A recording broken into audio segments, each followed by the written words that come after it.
Hello everyone. आज हम curves का पार्ट में आगे पढ़ेंगे। एपिसाइक्लोइड क्या होता है, उसको कैसे बनाते हैं, उसमें हमें क्या क्या टर्म्स आते हैं। तो हम जानते हैं कि एपिसाइक्लोइड क्या होता है। उसमें हमारे पास दो सर्किल होते हैं, एक जो स्मॉल सर्किल होता है, एक बड़ा सर्किल होता है, ठीक है। और बड़े सर्किल के ऊपर क्या होता है, स्मॉल सर्किल क्या करता है, रोल करता है। जब रोल करता है तो क्या होगा, अपने पास एक कर्व जनरेट करेगा। सपोज करिए कि कोई भी हमारे पास एक सर्किल है, एक बड़ा सर्किल दिया हुआ है हमारे पास, ठीक है। अब कह रहा है कि इसके ऊपर कोई हमारा एक रोलिंग सर्किल है, ठीक है। अब रोलिंग सर्किल क्या कह रहा है कि आप क्या करना है कि ये जो सर्किल है, जब इस सर्कल पर जब क्या करे, एक रेवोल्यूशन कंप्लीट करेगा, मतलब यहाँ से अगर यहाँ पर आता है, क्या करता है कि हमारा एक कर्व को जनरेट करता है। उसी कर्व को हम लोग क्या बोलते हैं, एपिसाइक्लोइड बोलते हैं। तो इस पे एग्जाम में हमारा क्वेश्चंस किस तरह से पूछता है, आइए हम लोग देखते हैं। एपिसाइक्लोइड में हमारे पास क्वेश्चन किस तरह से एग्जाम में पूछेंगे और उनके अंदर कौन कौन से टेक्निकल टर्म्स दिए रहते हैं, ठीक है। और इसको समझने के सबसे पहले देखते हैं क्वेश्चन, देखते हैं क्वेश्चन में क्या कह रहा है, और जो एग्जाम में पूछा हुआ क्वेश्चन है उसको देखते हुए हम लोग सॉल्व करेंगे आज, ठीक है। क्वेश्चन हमारे पास ये है जो एग्जाम ऑलरेडी पूछा गया है। क्वेश्चन कर रहा है कि draw the locus of A point on the circle of 50 mm dia which roll on another circular path of 75 mm radius for one complete revolution without slipping. Name the curve. यहाँ पर curve का नाम नहीं बताया गया है, लेकिन इससे हम आपको मैंने बता दिया, इसमें क्या है, दो सर्किल दिया है, ठीक है। एक छोटा सर्किल जिसका हमारे पास क्या दिया है, डायमीटर दे दिया है। एक बड़ा सर्किल जिसका क्या दिया हमारे पास, रेडियस दे दिया है, ठीक है। और कह रहा है एक कंप्लीट रेवोल्यूशन करना बिना स्लीपिंग किए हुए। तो मतलब हम जानते हैं कि मतलब एक बड़ा सर्किल रहेगा और इसके ऊपर एक छोटा सर्किल है जो क्या करेगा, बिना स्लीप किए हुए पहले पॉइंट से आखिरी पॉइंट तक पूरा रोल करेगा। रोल करने के बाद जो भी हमारा कर्व ट्रेस होगा उसी को बोलते हैं हम लोग क्या, एपिसाइक्लोइड बोलते हैं। अब बनाने से पहले हम लेते हैं हमारे पास क्या, हाँ एक चीज और इम्पोर्टेंट टर्म है कि जब ये सर्कल इस पॉइंट से इस पॉइंट तक जाएगा, ठीक है, मतलब आखिरी पॉइंट तक जाएगा, तो कुछ ना कुछ एंगल लेगा। और वो एंगल बहुत ही इंपॉर्टेंट है। वो एंगल कितना लेगा उसका निकालने का क्या फार्मूला होता है, उसको फार्मूला कैसे निकालते हैं वो देखते हैं। यहाँ पर तो बोलते हैं हम लोग क्या, थीटा बोलते हैं। थीटा बराबर क्या होता है, स्मॉल आर अपॉन में कैपिटल आर इंटू में 360। स्मॉल आर मतलब क्या होगा कि जो हमारा सर्किल का छोटा सर्किल है उसका रेडियस, और जो हमारा बड़ा सर्किल है उसका रेडियस, ठीक है। उसको हम डिवाइड करने के बाद हम लोग किए यहाँ पर, तो क्या थीटा बराबर हमारे पास क्या आ रहा है, 120 डिग्री आ रहा है, ठीक है। अब बनाते हैं हम लोग एपिसाइक्लोइड। सबसे पहले क्या लेंगे हम लोग, एक बेस लाइन ले लेंगे, कोई भी बेस लाइन, इसका डायमेंशन कुछ भी रहेगा। एक हमने बेस लाइन ले लिया यहाँ से यहाँ तक, ठीक है, बेस लाइन ले लिया। अब बेस लाइन पे क्या किया हम लोगों ने, मार्क कर दिया 0। अब यहाँ से क्या करना है, हमें 120 डिग्री का क्या करना है, हमें एक एंगल लेना है 120 डिग्री का। तो अपने कंपास से एक 120 डिग्री का एंगल ले लेंगे, ठीक है। लेने के बाद क्या किया, फिर हम लोगों ने क्या किया, यहाँ से हम लोगों ने 75 mm का हमने एक लेंथ ले लिया 75 mm का जो हमारे पास दिया हुआ है, ठीक है, उसका हमारा रेडियस दिया है, ठीक है। लेने के बाद क्या किया हम लोगों ने, इसको यहाँ से रख करके हम लोगों ने एक सेमी सर्कुलर को आर्क ले लिया। जो यहाँ से हम लोगों ने क्या किया है, एक सेमी सर्कुलर आर्क ले लिया है, ठीक है। उसके बाद हमारे पास कह रहा है कि एक और सर्किल है जो उसका डायमीटर कितना दिया हमारे पास, 50 mm दिया है। हमने क्या किया, इस पॉइंट से रख करके हमने 50 mm का हमने कंपास सेट कर लिया लेंथ, ठीक है, और हमने मार्क कर दिया। और इसका मिड पॉइंट जो उसका आ रहा होगा 25 mm, यहाँ से क्या किया हम लोगों ने, एक सर्कल को ड्रॉ कर दिया, सर्कल को ड्रॉ कर दिया। अब यही सर्कल क्या करेगा, एपिसाइक्लोइड ड्रॉ करेगा। मतलब अब क्या करना है, इस सर्कल को इस बड़े सर्कल पे छोटा सर्कल क्या करेगा, रोल करेगा, ठीक है। अब यहाँ पर दो चीज देखना है, इसमें जो ये छोटा सर्किल है ये रोल करेगा, तो इसको बोलते हैं हम लोग क्या, रोलिंग सर्किल बोलते हैं। और ये जो हमारा बड़ा सर्किल है इसको बोलते हैं हम लोग क्या, बेस सर्किल बोलते हैं, ठीक है। मतलब इसके ऊपर हमारा क्या करेगा, ये सर्किल रोल करेगा, ठीक है। अब जब रोल करेगा सर्किल, तो सर्किल को कैसे रोल कराना है, उससे पहले हमें क्या करना है, सर्किल को हमें डिवीजन करना है, आर्क में बांटना है। 8 इक्वल पार्ट में बांट सकते हैं और 12 इक्वल पार्ट में बांट सकते हैं। तो हमने क्या किया, इस सर्किल को हमने 12 भागों में बांट दिया, ठीक है। 12 इस डिवीजन में हम लोगों ने इसको बांट दिया, ठीक है। जैसे 8 करते हैं वैसे हम लोगों ने 12 भाग में इसको बांट दिया।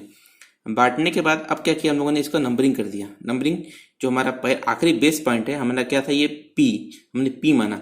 और हमने क्या किया, इसको क्लॉकवाइज किया, यहाँ से नंबरिंग किया 1 2 3 4 5 6 7 8 9 10 11, ठीक है। ऐसा क्यों, क्योंकि ये जब रोल करेगा तो ये लाइन हमारा आकर कहाँ पे खत्म होगा, इस पॉइंट पे आकर खत्म होगा, ठीक है। इसलिए हम लोग नंबरिंग को इस तरह से की है, ठीक है। अब नंबरिंग कर लिया सबका कंपास से। अब क्या करना है, अब हमारे पास अभी ये तो पता है कि 120 डिग्री है, 120 डिग्री है।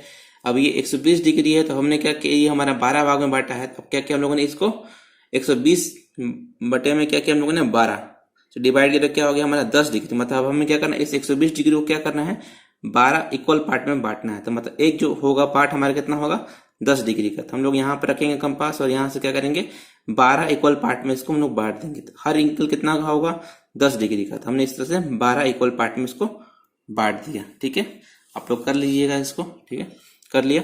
उसके बाद हमने क्या किया, अब क्या किया, कंपास से ओ पॉइंट पे रखा कंपास को। ठीक है, और कंपास को ओ पॉइंट पे रखा और हमने क्या किया, इस हमने एक नंबर पर जो हमारा कंपास है हम लोगों ने एक नंबर पर सेट किया। यहाँ पर 1 और 11 से मिलाते हुए क्या किया हम लोगों ने, एक कर्व को, एक आर्क को हम लोगों ने ट्रेस किया यहाँ पर, जो यहाँ पर आके मिल रहा है। ठीक है, फिर हमने क्या किया, ओ पर रख करके फिर हमने 2 पर रखा, 2 पर रखा तो 2 का लाइन और 10 का लाइन एक ही भी मिलेगा। हमने फिर एक यहाँ से आर्क ले लिया। ठीक है, जो यहाँ पर आकर के खत्म हो रहा है। इस तरह सेम क्या किया हम लोगों ने, फिर 3 से लेकर क्या किया हम लोगों ने, वहां पर 9 तक, 3 और 9 हमारा एक पे मिलेगा। ठीक है, आर्क ले लिया।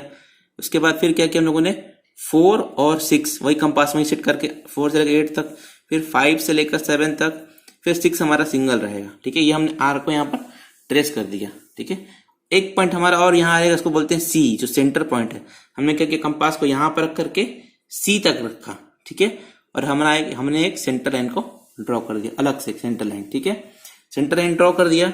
अब हमारे पास जो भी हमने आर्क लिया था सबका नाम नेमिंग कर दिया हमने, C1, C2, C3, C4, C5, C6, C7, C8, C9, C10, C11 और C12, आखिरी जो होगा C12 होगा। ठीक है, इस तरह से कर दिया। अब क्या करना है, अब हमें आर को डिनोट करना है। तो जो हमारे पास ये सर्किल था यही रोल कर रहा है। जो भी इसका रेडियस था कितना था, 50 mm था। हमने क्या किया, इसका 25 mm, रेडियस क्या था हमारा 25 mm था। हमने इस कंपास से 25 mm हमने क्या किया, सेट कर लिया। सेट करने के बाद जो C1 पॉइंट हमारा है, C1 पे हमने क्या रखा, कंपास को रखा, और जो ये 1 नंबर पे गया है 1, इस पे क्या किया लोगों ने, एक बार कट किया, आर्क लिया हम लोग यहाँ पर, तो हमारा एक पॉइंट बना। ठीक है, सेम चीज क्या किया हम लोगों ने, फिर C2 पे रखा।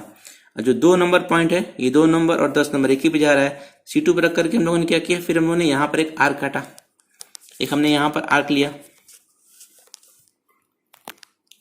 यहाँ पर हमने आर्क ले लिया। ठीक है, सेम चीज क्या किया हम लोगों ने, फिर C3 पे रखा। C3 पे रखने के बाद क्या किया, फिर हमारा एक यहाँ पर पॉइंट आया, फिर C4 पे रख कर क्या, फिर हमारा रेडियस हमारा वही रहेगा, फिर हमारा C4 यहाँ पर आ रहा है। C5 पे रखा तो C5 हमारा कुछ यहाँ पर आगे आएगा, ये पॉइंट आया। C6 हमारा जो क्या होगा, इस टॉप पे होगा C6। ठीक है, इस तरह से C7 पे आएंगे तो C7 हमारा यहाँ पर आ रहा है, फिर ये C8 आ रहा है हमारा यहाँ पर, फिर C9 हमारा यहाँ पर आ रहा है, फिर C10 हमारा यहाँ पर आ रहा है, फिर C11 हमारा यहाँ आ रहा है, और ये हमारा आखिरी पॉइंट कौन सा हो रहा है, आखिरी पॉइंट। तो ये हमने मार्क कर लिया। अब क्या करना है, इसके हमें क्या करना है, एक कर्व को ट्रेस करना है। कर्व ट्रेस कर सकते हैं या तो हम लोग फ्री हैंड करें, या फिर क्या करें हम लोग इसको फ्रेंच कर्व से करें। तो हमने यहाँ पर क्या किया है, फ्री हैंड से किया है।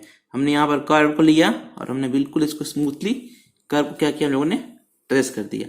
तो ये जो हमारा कर्व बन रहा है, इसी को हम लोग क्या बोलते हैं, ईपी साइक्लोइड कर्व बोलते हैं। ठीक है, ध्यान देना कि ये जो हमारा जो कर्व बना है, इसको हम लोग लिखेंगे क्या, हम लोग ईपी साइक्लोइड। इसको क्या बोलते हैं हम लोग, रोलिंग सर्किल, इसको क्या बोलते हैं हम लोग, बेस सर्किल बोलते हैं। ठीक है, और एग्जाम में जब भी बनाओगे तो ये पार्ट को निकालना बहुत जरूरी, थीटा निकालोगे तब भी पता पड़ेगा कि हमारा ये जो सर्किल है कितने एंगल से यहाँ तक ट्रेस कर रहा है। ठीक है, और इसको कितने इक्वल में बांट सकते हैं। तो हमने यहाँ पर 12 इक्वल में बांटा है। आप चाहो तो इसको 8 इक्वल पार्ट में बांट के बना सकते हो, या फिर इसको 12 इक्वल पार्ट में बना सकते हो। ठीक है, तो ईपी साइक्लोइड में कोई दिक्कत नहीं होगा मेरे ख्याल से। जो आप इसको अच्छे से देख लेना दोबारा से। अगर कोई भी डाउट होगा तो फिर हमें कमेंट करना, हम उसके ऊपर फिर कुछ ना कुछ बताएंगे। ठीक है, आज के लिए इतना ही काफी। Thank you.